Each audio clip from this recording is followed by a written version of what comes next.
In this video, we're going to take a look at statistical and critical thinking. And when we think about this, this is really a three-step process. And so when you go through and you're looking to conduct a study, you're looking at this three-step process. The first is you need to do some preparation. Be prepared. All right, so we're going to do a little bit of preparation. We are then going to analyze.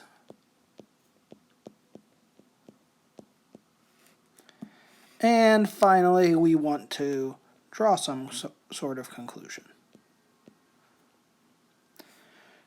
Right? So when we are in this prepare step, that first step, as we are going through to prepare, we should think about what is the context.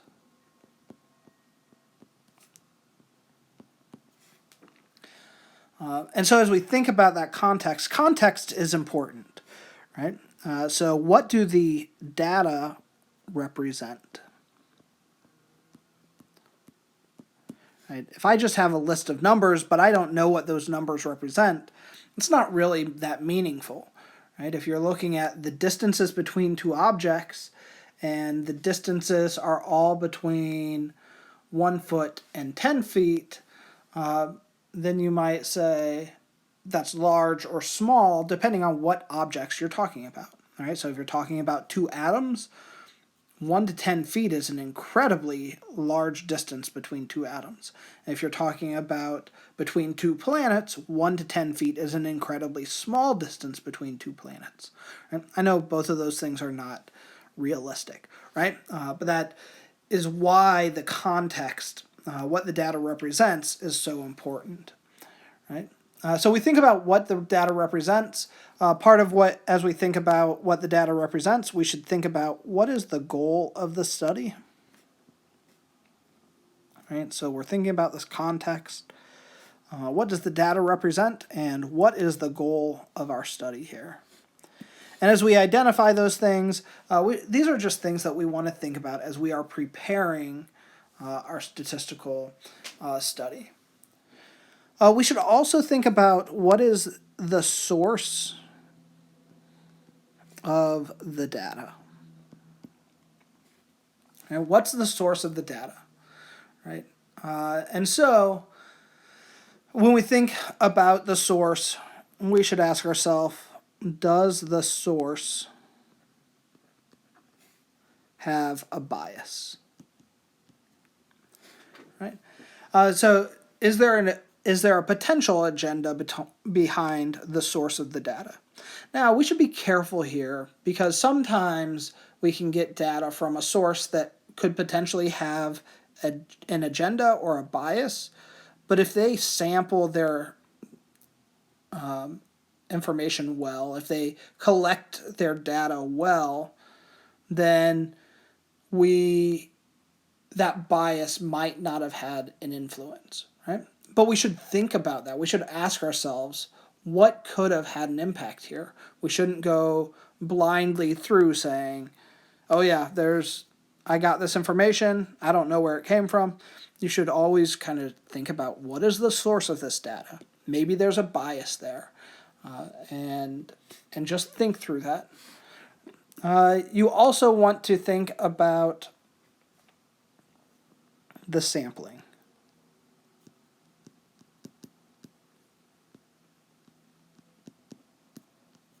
Right? What's our sampling method? Right? And so was the sampling of the data biased? Right? So it's possible to get a biased sampling. Right? If I'm thinking about running for president of the United States and I collect a sample from all of my Facebook friends, then I might get back 80% of them say, yes, I would absolutely vote for you for president of the United States. Right? Does that mean I should run for president? Probably not, because the group that I sampled was biased. Those were people that knew me, people that were my friends. They are probably not representative of the entire population. Right? The next thing that we want to do is after we have prepared, we've thought about what is the context, what is the source, what is the sampling method, then we are going to think about this analysis. All right, so as we go through and we analyze our data, we might graph that data. They say that a picture is worth 1,000 words, right? And so we should go through and take a look and see what does that picture of the data looks like. We should explore the data. Right? As we explore the data, we want to ask, are there any outliers? Any numbers that are way high or way low? Right? What statistics summarize or describe the data?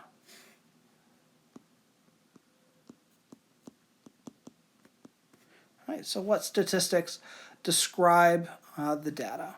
Right, things like mean or median, mode, standard deviation.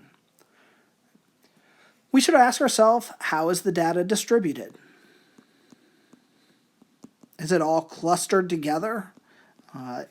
Is there kind of a middle value that things seem to be clustering around, and then as you move away from that middle value, it gets less and less, so you have some in the middle, but as you get away, there's less and less. Or maybe you have something where there is just a uniform distribution. It seems to be the same all the way through, right? So it has the same height all the way through. Right, but you should ask, how is the data distributed? You should ask whether or not there is any missing data.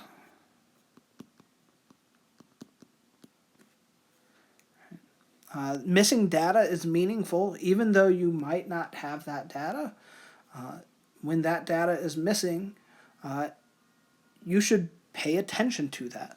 Right? If I were to collect a sample by using landline telephone numbers, and I call and I collect a bunch of information, there's going to be some data that's missing there. The people that I'm collecting data from are going to be disproportionately an older generation. The younger generations don't tend to use landlines anymore. They use cell phones. And so when I get information from those landline calls, it is going to miss out on the thoughts and opinions of the younger generations, or at least disproportionately emphasize the thoughts of the older generation.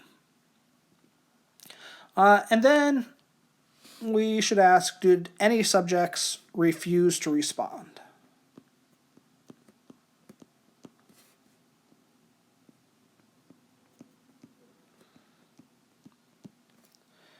So a person's refusal to respond to a particular question, that might be meaningful. If I'm asking people questions about, do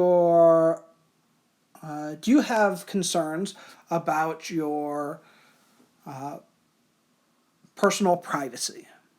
People that refuse to respond to that kind of question might disproportionately be people that have concerns about their personal privacy, right? And so people that don't have those concerns are maybe more likely to respond.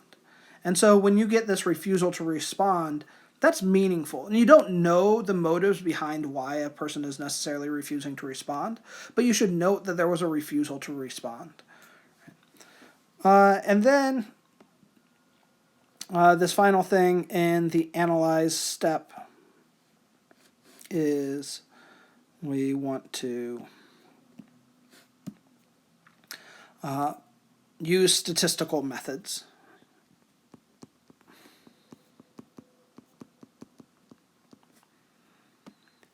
Right? And so we use technology to obtain results. Beautiful. Right? So we've planned, we've prepared, we've analyzed, and now we are going to draw some conclusions. And as we draw these conclusions, we want to think about significance.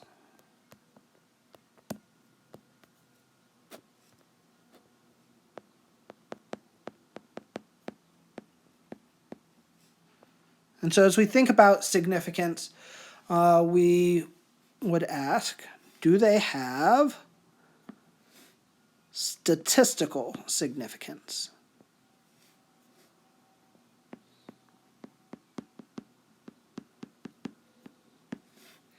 Right? Are the results likely to occur by chance?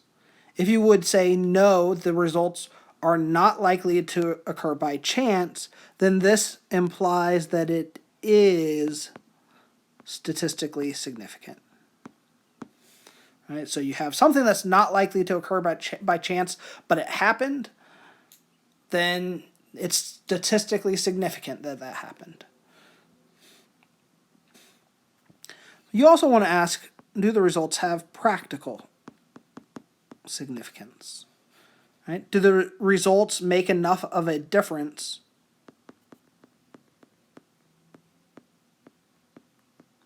to justify their use? Right? So let's say that we have a drug company. The drug company has created a new weight loss drug. They've tested it. The drug costs $500 per pill. Those pills have to be taken daily. They found over the course of the year, the people that take those pills and have no other change to their lifestyle, that 95% of them have lost 1 to 2 pounds. Right? So that would be statistically significant. You have a lot of people in this study that are all losing 1 to 2 pounds, and so that's unlikely to happen, but it happened, right? But does that have practical significance? Well, if these pills cost $500 per pill and you're taking one pill a day for a grand total of 1 to 2 pounds lost over the course of the year, no one's going to do that. There's not going to be a practical significance there. So that is our process of statistical and critical thinking. We prepare, we analyze, and we conclude. Next time, we're going to talk about some potential pitfalls.